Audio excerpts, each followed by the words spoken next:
L'audience est reprise, veuillez vous asseoir.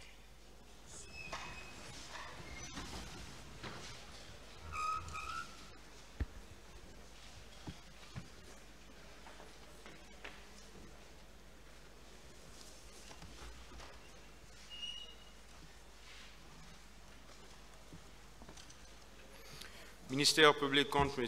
C.C. Raphaël Abba et plusieurs autres. M. Mangan Sidibé. Venez, s'il vous plaît.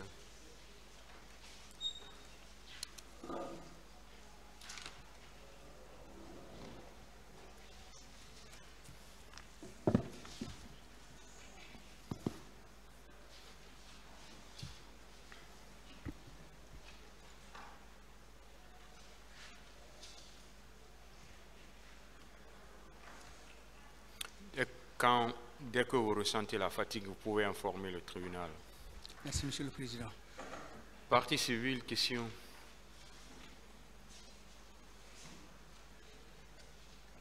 Merci, Monsieur le Président. Honorable assesseur, je vais poser quelques questions à Monsieur Mangan Sidibé.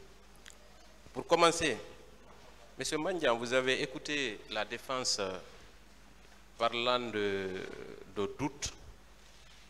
Moi, je crois foncièrement à tout ce que vous avez dit à cette barre. Je commence par ça. Et aussi de déontologie. Est-ce que dans votre travail de journaliste, au moment des faits, quand vous avez rendu compte, vous avez fait cette alerte-là, est-ce que vous avez respecté la déontologie qui commande une telle activité? Bien sûr, Monsieur Maître. Dites-moi, est-ce que c'était votre première fois de faire des investigations dans ce pays? Pas du tout. Alors, qu'est-ce qui vous a permis d'aller jusqu'à figurer sur le personnel qui a accompagné le président Bongo? N'est-ce pas par votre professionnalisme? Bien entendu, Maître. Très bien. Alors, parlant justement de ces faits d'investigation, est-ce que dans le cadre, le critère de fiabilité, quand vous êtes face à une investigation par exemple, des faits sont portés à votre connaissance, le récit, l'information qu'on vous donne, et la fiabilité dépend de la personne ou de l'information qu'il apporte, de façon générale, parce qu'il faut que les gens comprennent qu'est-ce qu'on appelle investigation pour commencer. La fiabilité, c'est quand on te donne l'information. Lorsque l'information est connue de la quasi-totalité du monde et que tu aies une part d'information qui permet d'orienter qui de droit, la fiabilité en ce moment, c'est l'information. Très bien. Est-ce que la fiabilité aussi de celui qui donne l'information ne dépend pas de sa qualité? Par exemple, il est évident que quand un planton donne une information, ce n'est pas la même valeur quand un directeur général donne une information autour d'une société, oui ou non? Pas du tout, ce n'est pas la même chose. Très bien. Dans le cas qui nous concerne, si nous prenons par exemple Jean-Marie Doré, à l'époque des faits, n'était-il pas le porte-parole des forces vives? Si, maître. Alors, quand une telle personnalité vous donne des informations, est-ce que vous avez besoin d'aller creuser à Yomu ou à Dalaba ou à Kindia pour comprendre est-ce que c'est vrai ou faux? Pas du tout. Est-ce que quand une telle personnalité donne des informations dans une radio de grande écoute, n'est-ce pas aussi un élément essentiel de crédibilité? Bien entendu, maître. Alors, quand on vous reproche ici d'avoir cité le nom de Jean-Marie, est-ce que ce n'est pas quelque part aussi parce que les informations qu'il a données, c'était aussi à la radio? Parce qu'il est passé en direct. C'était en direct, n'est-ce pas? Donc je n'avais plus besoin de le protéger parce qu'il a pris la responsabilité sur lui d'accepter mon invitation. Très bien.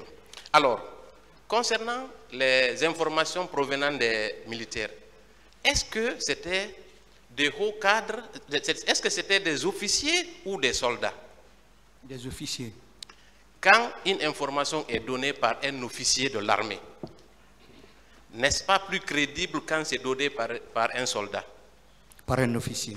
Alors, ensuite, quand cette information est donnée par un membre du gouvernement, très proche du capitaine Dadis. Est-ce qu'on ne peut pas lui accorder plus de crédit que si c'était donné par quelqu'un qui était juste un simple, excusez-moi, un vanipier du palais?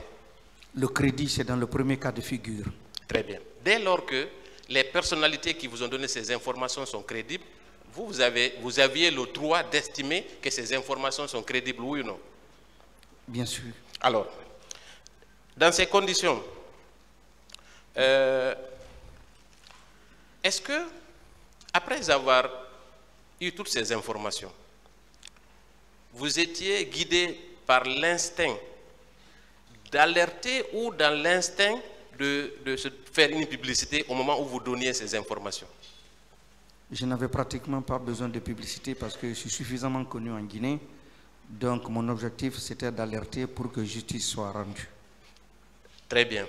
Maintenant, on va venir au mécanisme de protection de vos sources. Parce qu'il a été question ici de protection de sources. Dans quel cas on protège sa source pour un journaliste? C'est lorsque la source elle-même ne veut pas paraître. Oui. Et quand elle te donne une information fiable, et elle a besoin de protection, sinon, comme je le disais tantôt, les autres journalistes auront du mal désormais à avoir des sources d'information. Très bien. Donc, c'est dans votre sacerdoce que de conserver aussi les sources qui vous informent, oui ou non? N'est-ce pas ce que vous avez fait dans le cas spécifique? Exactement. Avez-vous eu raison de le faire, oui ou non? J'ai parfaitement raison, oui. Très bien. Alors, on va venir au contenu même du message que vous avez reçu. Monsieur Jean-Marie Doré, à l'époque, porte-parole des forces vives, quand il vous dit, ou quand il dit à la radio, une émission de grande écoute, que le capitaine Dadis avait l'intention d'empêcher la manifestation, n'est-ce pas une réalité? Oui, c'est une réalité puisqu'il m'a dit que eux, ils lisent plutôt dans cette attitude du capitaine une volonté de ne pas quitter le pouvoir. Très bien. Le fait de déclarer, de décréter le 28 septembre férié, est-ce que ce n'est pas dans le même sillage? Sinon, est-ce qu'auparavant le 28 septembre était un jour férié? À ma connaissance, non, c'est le 2 octobre qui était fêté. Alors, n'est-ce pas aussi la confirmation des informations que Jean-Marie vous a données? Parfaitement bien, oui. Très bien. Alors, parlant de Papa Kouli, parce que de l'autre côté, baignant dans le doute, ou alors faisant semblant d'ignorer la réalité, on vous a opposé le fait que Papa Kouli, à l'époque, était le ministre de l'Environnement, donc il n'aurait pas pu avoir d'influence jusqu'à ordonner au général Toto de prendre une réquisition, n'est-ce pas? Oui. Est-ce que nous n'étions pas tous témoins du désordre qui régnait au sein du CNDD? Tout le monde en était témoin, même si je n'étais pas en Guinée. Alors, quand dans un régime, un caporal peut dire merde à un général, est-ce qu'il y a de l'ordre? Non, il n'y a pas d'ordre. Est-ce que c'est étonnant que Papa Kouli Kourouma ordonne au ministre de la Défense, quand bien même il n'est pas son suffrage hiérarchique, de faire une réquisition? Est-ce que ce n'est pas plausible? C'est plausible. Très bien. Ensuite, parlant de colonel Thiebourou, il est acquis au débat ici que c'était l'homme à tout faire dans cette affaire. Du début jusqu'à la fin, il a participé à tout. Ça, c'est connu. Maintenant, le concernant, quand comment on appelle ça, monsieur Jean-Marie Doré vous informe que lui, il était opposé à la manifestation et qu'il était dans la dynamique de répression, n'est-ce pas aussi quelque chose qui est vérifiable? C'est bien vérifiable puisqu'il est déjà dans le box des accusés. Très bien. Est-ce que dans ces conditions, si d'autres témoins ou d'autres victimes confirment qu'effectivement, M. Thiebourou Camara était l'un des maillons forts de cette répression, est-ce que c'est quelque chose qui est étrange à vos yeux? Pas du tout. Alors, ensuite, parlant du colonel Diaby, il est acquis au débat qu'au moment des faits, il a asséné des coups aux blessés qui étaient couchés aux urgences. Cela a été dit ici. Est-ce que vous l'avez appris? Je l'ai appris à travers le procès. Alors, quand vos sources au camp Samori vous informent que le même colonel a craché sur des cadavres, est-ce que c'est étonnant? Ce n'est pas étonnant. Alors, de qui se moque-t-on dans cette affaire?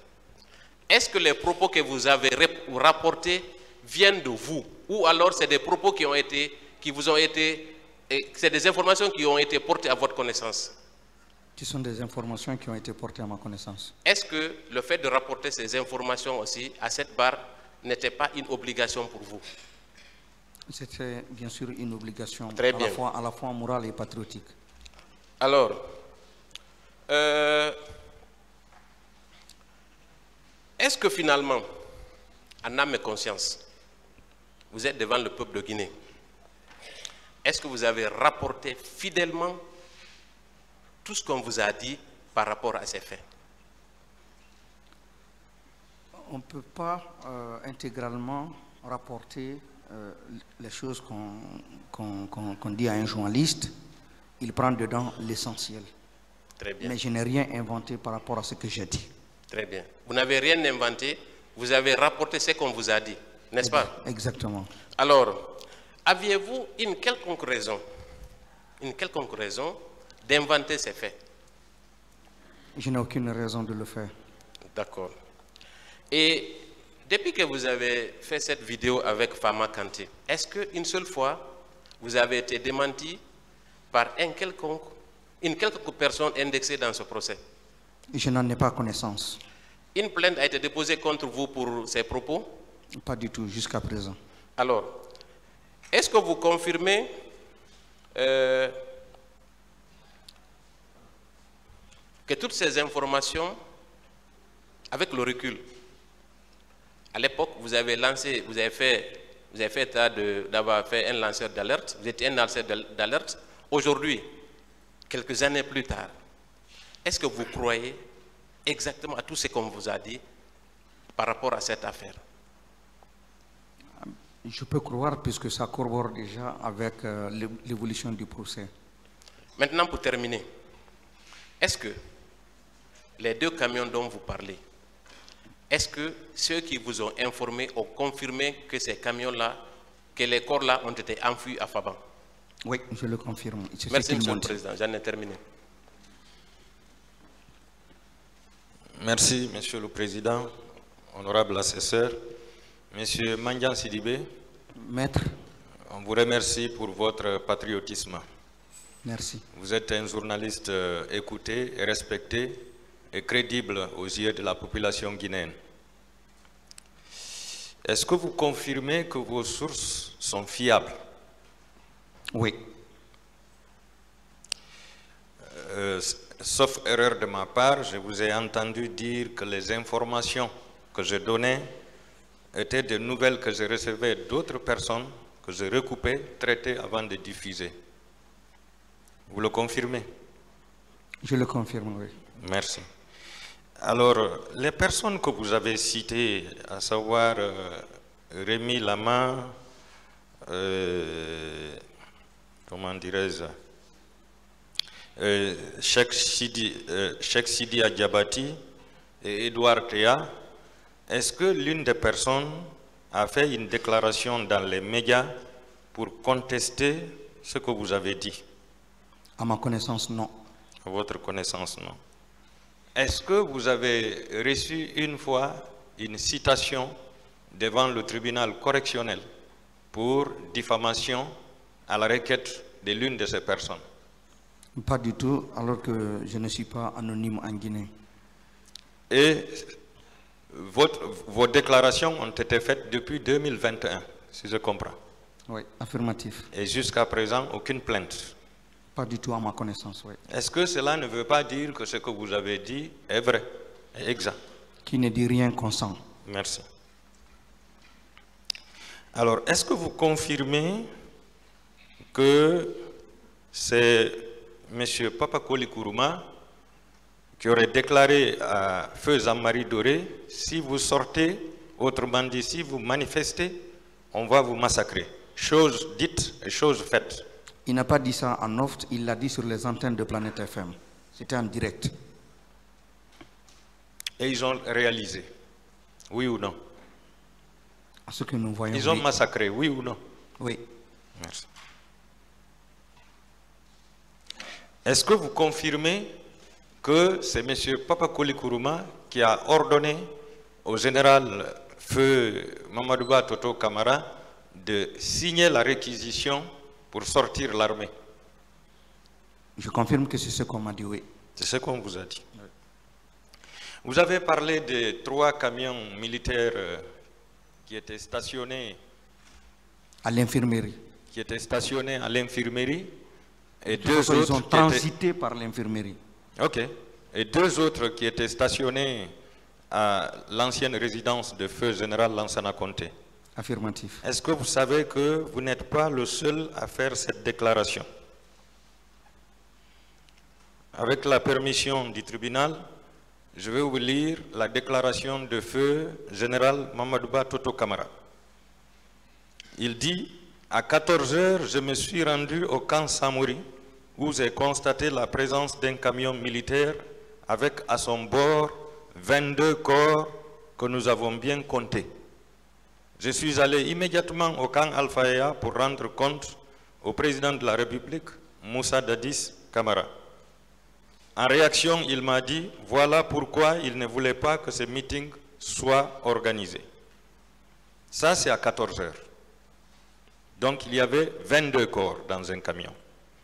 À 17 h, j'ai été informé que 3 camions stationnés dans la résidence de Feu Général Lansana Conté avec à leur bord des corps. Au décompte, ils contenaient 54 corps. 54 corps. Je suis reparti au camp Alphaïa pour rendre compte. Je lui ai dit qu'il y avait 54 corps dans 3 camions garés dans la résidence du Feu Général Lansana Conté au camp Samori Touré. Là, il n'a pas dit mot, c'est ce que je sais. C'est pour vous dire que ce que vous avez dit ici est conforme aux déclarations de Feu Général Mamadouba Toto Kamara.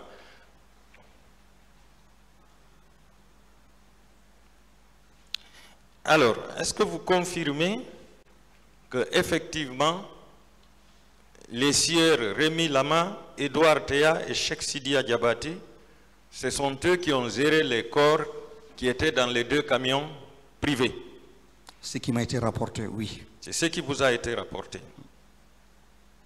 Est-ce que ces 3 responsables ne devraient pas être ici pour nous dire là où se trouvent ces corps? Logiquement. Logiquement. Selon vous, où se trouveraient les 2 autres fosses communes? Puisque vous avez parlé de 3 fosses, dont la plus grande se trouverait à Faban. Je n'ai aucune idée puisque ils m'en ont pas fait cas. Ils m'ont dit quand même qu'il y en a ailleurs. Mais ils m'ont parlé de Faban avec précision. Est-ce qu'on ne vous a pas parlé du cimetière qui se trouve à Koza, en allant vers le camp?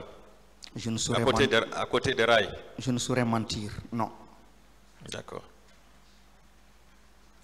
Vous avez parlé d'une autre partie de corps qui a été jetée dans la nature. Est-ce que vous faites allusion aux corps qui ont été jetés dans la mer? Exactement, oui. D'accord. Donc, vous confirmez que selon vos sources militaires, il y aurait eu plus de 300 morts? C'est ce qu'ils m'ont dit, oui. Est-ce que vous savez que nous avons décompté ici plus de 1000 morts, d'après les parties civiles? C'est ma première nouvelle, oui, mais eux, ils m'ont dit plus de 300. D'accord. Donc, vous confirmez que c'est à 3 h du matin, en tout cas aux environs de 3 h du matin, que les camions privés de M. KPC ont été mis à la disposition de l'armée pour l'envoi des corps? Je confirme, puisque on m'a dit que c'est 3 camions qui étaient à l'infirmerie. Et ça, c'était dans la journée. Mais vers 3 h du matin, les 2 autres là étaient à la résidence. Et c'est quand les fossoyeurs ont fini que les camions ont pris la route de Faban. Il fallait attendre un peu plus tard pour éviter que les riverains s'en rendent compte. Cela veut dire que tout a été fait la nuit? Ce qu'on m'a dit, oui. D'accord.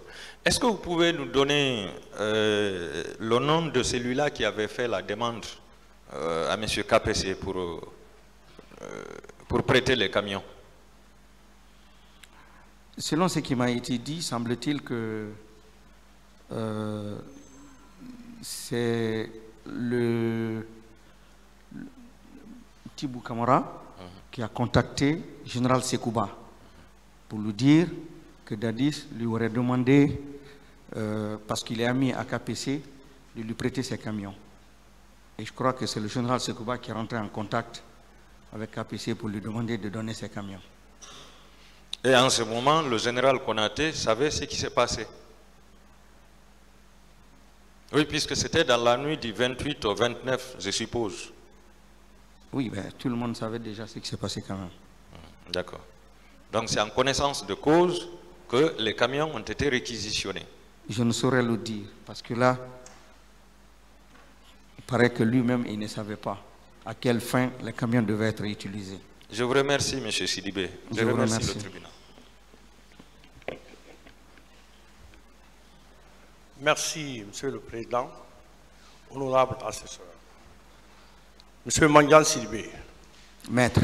à la question d'un des confrères de la défense, pour vous dire, est-ce que au moment où vous donnez ces informations, vous étiez journaliste, vous avez répondu que vous restez et vous demeurez journaliste. Oui. Donc, si vous restez, demeurez journaliste, cela veut dire que si vous avez des informations, vous les donnez. Oui, maître. Okay. Les informations que vous avez reçues, c'est des informations qui ont été données par des personnes crédibles, n'est-ce pas? À ma connaissance, oui. Voilà. Quand vous avez reçu les informations, vous les avez vérifiées à votre niveau avant de les balancer? C'est ce que je viens de dire, que lorsqu'on estime que l'information ou le renseignement vient d'une personne qu'on juge crédible et qu'on estime qu'il n'y a pas une source plus fiable au-delà de celle-là, on peut la relayer. Si c'est le renseignement, on peut le relayer, mais tout en précisant que c'est selon des sources. D'accord. Moi, vous savez que le témoignage en matière criminelle correctionnelle est une preuve. Vous le savez? Oui. Si vous êtes venu témoigner, c'est un moyen de preuve en matière criminelle. C'est pourquoi vous êtes là. Vous le savez? Oui, maître. Voilà. Et il y a même un article qui parle de cela, l'article 497 du Code de procédure pénale qui dispose qu'en matière pénale, sauf si la loi en dispose autrement, les preuves peuvent être établies par tout moyen et le juge décide selon son intime conviction. Et le juge ne peut fonder sa décision que sur des preuves discutées, contradictoirement débattues devant lui. Vous le savez. Ce que je viens de vous dire, c'est ça. Vous le savez, non? Ah oui, maître. Voilà. Vous avez parlé de la réquisition. Et vous avez dit que, selon les informations que vous avez reçues, la réquisition a été faite par le général Mamoudba Toutou Kamara. Et l'information que vous avez reçue de Jean-Marie Doré est une information, selon moi, fiable, n'est-ce pas? Oui, maître. Voilà. Vous avez parlé de Kaléa, que selon les informations que vous avez reçues, les recrues de Kaléa étaient venus au stade pour massacrer. Vous le confirmez? Je le confirme. Voilà. Vous avez parlé de la gestion des corps, c'est-à-dire les corps. On vous a posé la question, on a parlé du professeur Hassan Ba. effectivement, le procès Hassan Ba a confirmé devant le tribunal qu'il y a eu des disparus, des corps manquants. Et vous avez dit qu'on a caché les corps pour minimiser le massacre, n'est-ce pas? Oui, je l'ai dit il y a 2 ans. Donc, aujourd'hui, si le tribunal ordonne un transport judiciaire, vous êtes prêt à accompagner le tribunal pour montrer où se trouvent ces fosses communes à Faban? Je suis prêt à accompagner, mais pas pour montrer parce que je ne connais pas l'endroit exact. D'accord. Vous avez parlé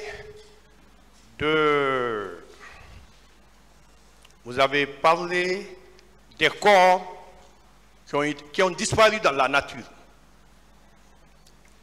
Des corps qui ont disparu à part de Faban, où se trouvent les corps enfuis, il y a des corps aussi qui ont disparu. Vous le confirmez? Je le confirme. D'accord. Lorsque il s'agit du président Dadis, vous savez que dans la commission nationale d'enquête indépendante, on a parlé de la rencontre de Jean-Marie Doré avec le président Dadis, où le président Dadis avait demandé de délocaliser la manifestation. Et Jean-Marie Doré a répondu non, c'est au stade, c'est dans un lieu fermé, donc il ne peut pas y avoir de débordement. Vous le savez, on a parlé de ça dans la Commission nationale d'enquête indépendante. Le rapport, vous le savez? Oui. Voilà. Monsieur Mandiang, si vous avez passé un temps au Gabon et qu'on vous a filé des informations, c'est parce qu'on a confiance à vous, n'est-ce pas? Oui. Voilà. Est-ce que si vous n'avez pas des informations fiables, vous pouvez vous permettre de venir devant ce tribunal, devant l'auguste tribunal criminel pour donner des informations? Non, maître. Ok. Merci, Monsieur le Président. Je vous remercie. Merci, Monsieur le Président. Merci, Messieurs les assesseurs. Monsieur Mandiang Sidibé. Maître. De l'autre côté, on vous accuse du refus de donner l'identité de vos sources. Or, vous parlez de la protection de vos sources. Quelle différence faites-vous entre les deux propos? D'un côté, on vous accuse que c'est un refus de divulguer l'identité de vos sources. De l'autre côté, vous dites que plutôt c'est la protection. Quelle différence faites-vous entre les deux propos? Moi, je parle de protection, c'est ce que la loi me concède. Et je sais que si je n'ai pas protégé Jean-Marie, parce qu'il a fait les déclarations à visage découvert et sur les antennes de Planète FM dans une émission de grande écoute. Donc, je n'avais pas besoin d'occulter son nom ici. Les autres, ils l'ont fait en toute confidentialité et à ce moment-là, je me dois de les protéger. Bien. Quelque part, nous, en tant que victimes, on a besoin de toucher du doigt ces fosses communes. Ça fait partie de nos soucis majeurs. Est-ce que, en dehors de vous-même, vous pouvez convaincre vos sources, toujours sous la protection, d'accompagner le tribunal si le tribunal venait à ordonner un transport judiciaire afin que vos sources puissent accompagner le tribunal? Au moment des faits, ils m'ont dit qu'ils ne connaissaient pas l'emplacement parce qu'ils n'ont pas été associés à l'opération. Mais ils savent que c'est là-bas. Parce qu'il y a eu des bruits avant que les camions quittent. Donc eux aussi, ils savent que c'est à Faban, mais l'endroit exact, je vous l'ai dit tantôt, qu'eux, ils n'étaient pas associés à l'opération d'envahissement. Ce qui signifie que, en réalité, vos sources également ont été informées à partir d'autres sources. Du camp. Leurs camarades qui ont participé à l'opération. Bien. Quand même, on peut nous indiquer si le tribunal vraiment ordonne le transport judiciaire là où étaient stationnés les véhicules, ces camions. Moi, je ne peux pas le savoir, je ne peux pas la mettre. Bien. Peut-être une dernière question. Vous avez parlé concernant Ablé Chérif Diaby, pardon, hein, Ablé Chérif Diaby, qui aurait craché sur les corps. N'est-ce pas? C'est ce qui m'a été rapporté, oui, par des militaires et qui étaient présents au camp au moment des faits. Bien. Il y a eu des victimes qui ont défilé à la barre ici, qui ont subi des coups ou même des injures de la part de Ablé Chérif Diallo. Est-ce que lorsque ces sources vous disent que ce dernier a craché sur les morts, cela est étonnant dès lors qu'il a eu affaire aux vivants sans pitié? Ça corrobore. Je vous remercie, Monsieur le Président. Merci, Monsieur le Président, Messieurs les assesseurs. Monsieur Sidibé, vous êtes un grand journaliste que j'ai connu. J'ai fait des émissions au niveau de votre radio Planète. Mais je voudrais vous poser quand même des questions parce que l'opinion nationale et internationale nous suivent. Je voudrais vous demander, est-ce que vous savez que vous êtes là, pas en qualité de journaliste, mais en qualité de témoin? Oui, maître. Très bien. Et est-ce que vous êtes d'accord avec moi que les forces de Faban, ce n'est pas aujourd'hui qu'on a commencé à apprendre ça, c'est depuis 2010. Nous avons ces informations. Donc ces forces, pour nous, ce n'est pas un élément nouveau. Maintenant, protégez vos sources.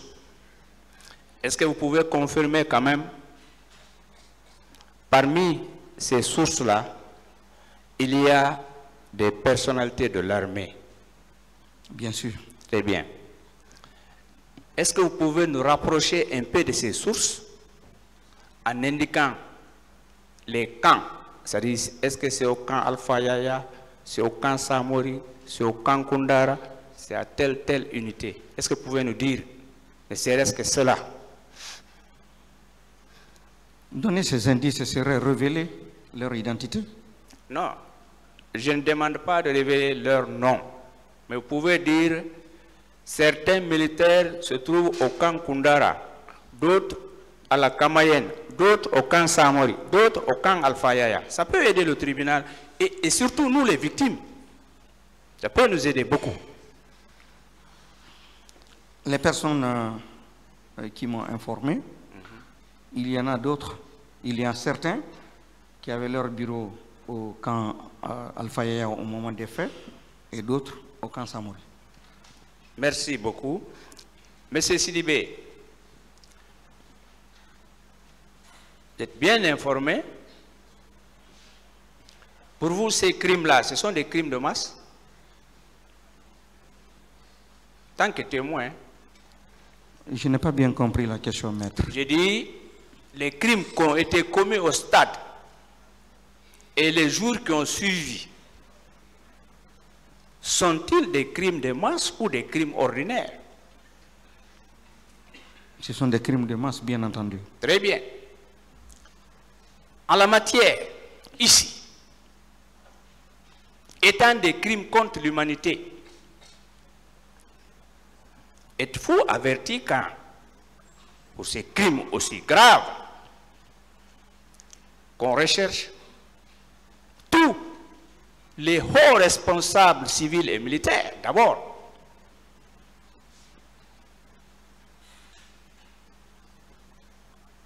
Bien sûr, maître. Très bien. Alors, est-ce que, comme vous êtes venu en tant que patriote, comme d'autres aussi, pensez-vous que les seuls présumés auteurs ou responsables de ces crimes-là, ce sont les 11 là, en toute honnêteté? Comme je le disais, ça c'est presque un secret de polichinelle parce que avec l'ampleur du massacre, on peut estimer qu'il y avait plusieurs personnes. Donc, on peut estimer qu'il y a des hauts responsables qui ont géré notre pays à un moment donné, qui devraient être là, comme vous l'avez dit concernant le général Théa et le colonel Rémi Lama, le médecin, n'est-ce pas? Il y a d'autres qui doivent s'ajouter à ceux-ci-là pour répondre. Si leur position à l'époque l'exige, oui. Je vous remercie. Merci, Monsieur le Président. Merci, Monsieur le Président, Messieurs les assesseurs. Monsieur Sidibé, Maître, vos sources vous ont donné des renseignements utiles sur les massacres, le jour des massacres du 28 septembre. Est-ce que ces mêmes sources vous ont également fourni des renseignements relatifs aux préparatifs de ces mêmes massacres? non, on n'en a pas parlé. Dans certaines vidéos, on a eu vent d'une filière angolaise et autres, une filière angolaise et autres nationalités, quant aux préparatifs des milices de Kalea. Est-ce que vous pouvez fournir d'amples renseignements au tribunal à propos? Dans mes vidéos, je n'ai pas dit qu'on a évoqué les préparatifs. Mais ce qu'on m'a dit, et avec beaucoup de fermeté, c'est que ce sont les recrues de Kalea qui ont perpétré ce massacre. Même s'il y en a d'autres, mais en tout cas, ils étaient les plus nombreux. Ils ne vous ont pas informé ou renseigné sur les responsables de la préparation, de l'encadrement, de l'armement de ces personnes-là, de ces milices-là? Non, on ne m'a pas informé, tout simplement, on m'a dit que c'était des anciens rebelles et que là-dedans, il y a des étrangers, qui n'étaient pas tous des Guinéens. Il y a une question aussi lancinante, puisque vous avez reçu quand même des renseignements très utiles et précis. Est-ce que vos sources aussi vous ont indiqué le nombre exact des corps? Non, pas du tout. Ils ont dit que c'était plus de 300. Merci. Que ce qui a été présenté ne représente qu'une infime partie. Monsieur Sidibé, je vous remercie. Merci, Monsieur le Président. Merci, Monsieur le Président, Messieurs les assesseurs. Monsieur Sidibé, Maître, je voudrais d'abord vous dire grand merci de votre patriotisme. Vous faites une fierté nationale. merci, Maître. Bien. De l'autre côté, on vous harcèle, on vous accuse de ne pas pouvoir se présenter devant un juge d'instruction. Dites-moi, Monsieur Sidibé, de la commission de ce massacre jusqu'au 3 décembre, date de déclin du CNDD, du régime du CNDD, il n'y avait-il pas un gouvernement? De la commission des infractions du massacre au 28 septembre jusqu'au 3 décembre, il y a eu au moins 3 mois. Pendant ces 3 mois, il n'y avait pas un gouvernement en Guinée? Si, Maître, il y avait un gouvernement. Très bien. Au sein de ce gouvernement, il n'y avait-il pas un ministre de la Justice? À ma connaissance, oui. Oui. Il y en avait. Y avait-il pas un procureur de la République? Si, Oui. Maître. Oui, Procureur général? Oui. Maître. Oui, Maître. Alors, est-ce qu'il vous revenait à vous, citoyens, guinéens, journalistes, de rechercher un juge d'instruction et de se présenter devant lui, lui fournir des informations, ou bien revenir à son ministre de la Justice, de discuter en Conseil des ministres de la nécessité de tenir un procès. Il revenait au ministre, non? Il revenait aux autorités. Aux autorités compétentes. Aujourd'hui, il y a la tenue de ce procès, parce que les autorités actuelles le veulent, non? Exactement bien, il y a une volonté politique. Il y a une volonté politique. Pas volonté individuelle d'un citoyen lambda, mais volonté d'un gouvernement, volonté politique, n'est-ce pas? C'est la volonté politique de l'actuel gouvernement, oui. Voilà qu'on ne vous en veut pas pour ne rien. À l'époque, le pays était commandé, dirigé par un gouvernement, à la tête duquel un chef de l'État, à l'occurrence le capitaine Moussa Dadis, n'est-ce pas? Oui, maître. Est-ce qu'ils ont organisé le procès? Non, maître, c'est ce qui m'a choqué. Pas du tout. Et qui m'a poussé à faire des sorties. Voilà. Mieux que ça. 11 ans, le régime du professeur Alpha Condé. Est-ce qu'il a eu la tenue de ce procès? Non, maître. Non. Il a fallu la volonté de ces nouvelles autorités, n'est-ce pas? Oui, maître. Donc, il vous ne prévenez aucunement la volonté de tenir ce procès en tant que M. Mandiaye Sidibé, n'est-ce pas? Oui, maître. Alors, de là, on ne devrait pas du tout vous poser la question pourquoi vous n'étiez pas présenté devant un juge d'instruction. Ceci dit, M. Mandiaye, maître, vous étiez là quand le capitaine et ses proches ont pris le pouvoir? Non, maître, j'étais au Gabon. J'étais au Gabon. Ok. Vous avez quand même entendu, comme tous les autres Guinéens, par le président Dadis dire que s'il veut, il ne se présente pas. Mais s'il veut, il se présente. N'est-ce pas? Oui, maître. D'après vous, tout n'est pas parti de là? S'il n'avait pas la volonté de s'éterniser au pouvoir, est-ce qu'il allait avoir les événements du 28 septembre? En faisant le pont entre la déclaration et les faits, oui, on peut aboutir à cette conclusion. On peut facilement aboutir à cette conclusion, n'est-ce pas? Oui, maître. Très bien. Est-ce que s'il n'y avait pas eu le carnage au 28 septembre, est-ce qu'il allait avoir ce procès? Non, maître. Et alors, qu'on ne s'en prenne pas à vous, vous qui n'avez fait que votre travail en tant que journaliste. Vous avez reçu des nouvelles, des informations, vous les avez divulguées, vous les avez mises à la disposition du public. C'était ça votre travail, non? Oui, maître. Très bien.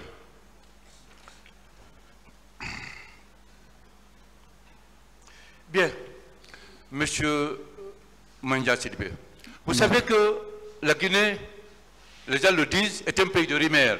Mais le plus souvent, trop de rumeurs constituent le début de la réalité. N'est-ce pas? Oui, maître. D'après tout ce que vous avez entendu de ces événements, en suivant la télé ou en venant assister au procès, vous n'avez pas vu que tout ça se concrétisait, ça se réalisait, n'est-ce pas? Il y a des endroits qui se recoupent. Beaucoup. En entendant les victimes se défiler ici, tout ce qu'on a appris dans les ondits, ça s'est réalisé, ça s'est matérialisé, n'est-ce pas? Oui, maître. Très bien. En tant que journaliste, qui aviez la tâche de mener des enquêtes, on vous avait parlé effectivement des événements du 28. On vous avait également parlé de différents comportements des individualités, des gens qui sont au box, des accusés? Non, maître. Non. Très bien.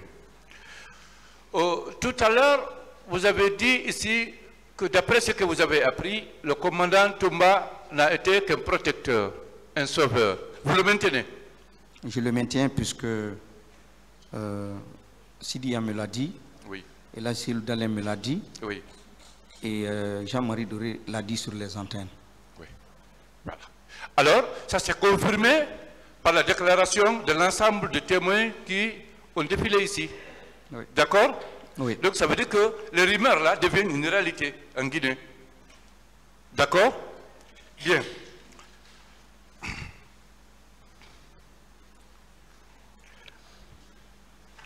Dites-nous, est-ce qu'une seule fois, tout le temps que vous avez fait des révélations relatives au carnage, est-ce qu'une seule fois, un Guinéen ou même un étranger a dit le contraire, a apporté la preuve contraire de ce que vous avez dit? À ma connaissance, non. À votre connaissance, non. Très bien. Très bien. Monsieur Manya. Maître. Si aujourd'hui on est en train de juger le présumé auteur ou commanditaire de ce massacre, c'est parce qu'il y a eu massacre, n'est-ce pas? Oui, maître. Forcément, quand un navire gouvernemental s'avire, nous allons chercher à en savoir les causes. On est d'accord? Oui. Si, jusqu'à maintenant, il avait organisé les élections et les passé au civil, est-ce qu'il allait avoir le carnage? Est-ce qu'il allait avoir ce procès? Maître, avec tout le respect que je vous dois, je ne voudrais pas répondre à cette question. Merci. Bien.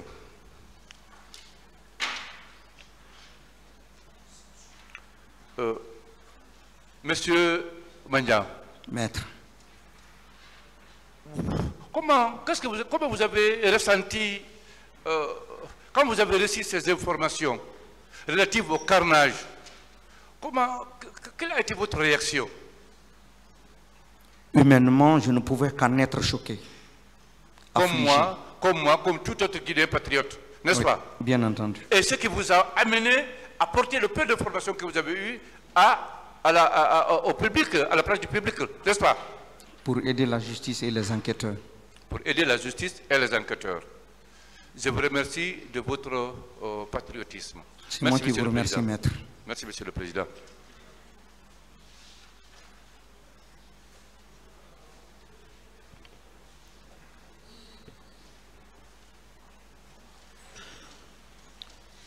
Merci, Monsieur le Président, Messieurs les assesseurs. Monsieur Sidibé. Maître. On vous a parlé de spéculation par rapport à vos sources, ici, depuis ce matin. Oui. Vous êtes journaliste, vous suivez certainement les informations. Vous avez vu que le lendemain du 28 septembre, RFI, qui est une radio internationale, a fait parler une source anonyme qui disait être un militaire. Je ne sais pas si vous vous en rappelez. Bon, je n'ai pas souvenance. Vous n'avez pas souvenance? Oui, maître. Ok, cette source militaire a parlé anonymement et les médias, enfin, il y a eu beaucoup de critiques par rapport au fait que ce soit une radio internationale qui fasse passer une source anonyme.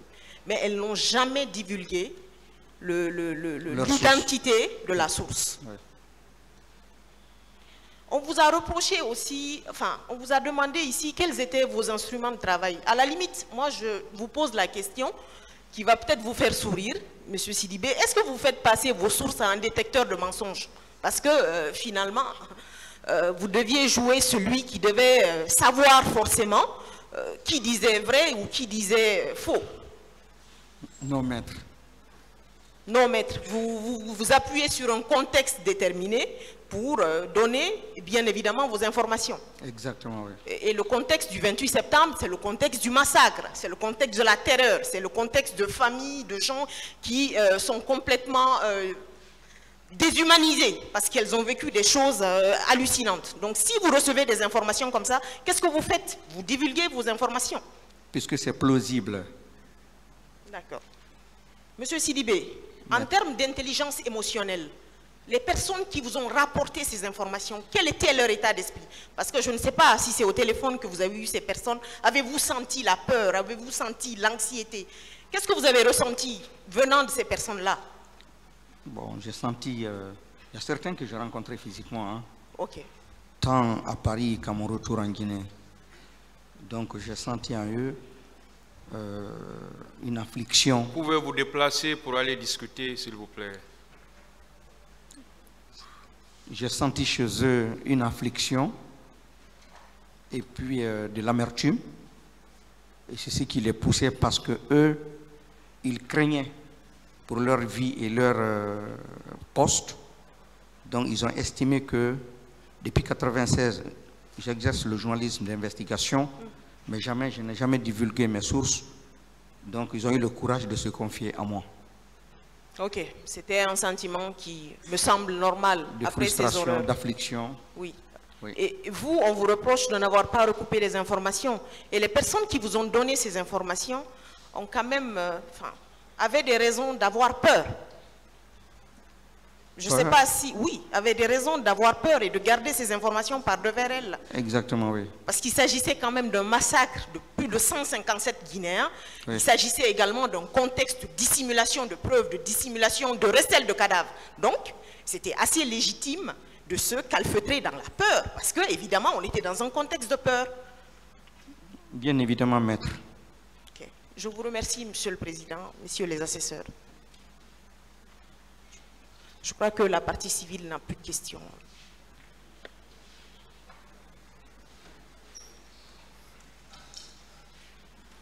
Vous pouvez disposer, M. Sidibé. Merci, Monsieur le Président.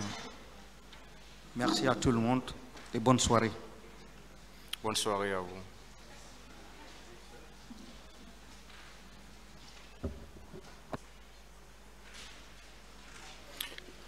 Le tribunal renvoie cette affaire au 31 janvier 2024 pour la suite des débats. L'audience est levée.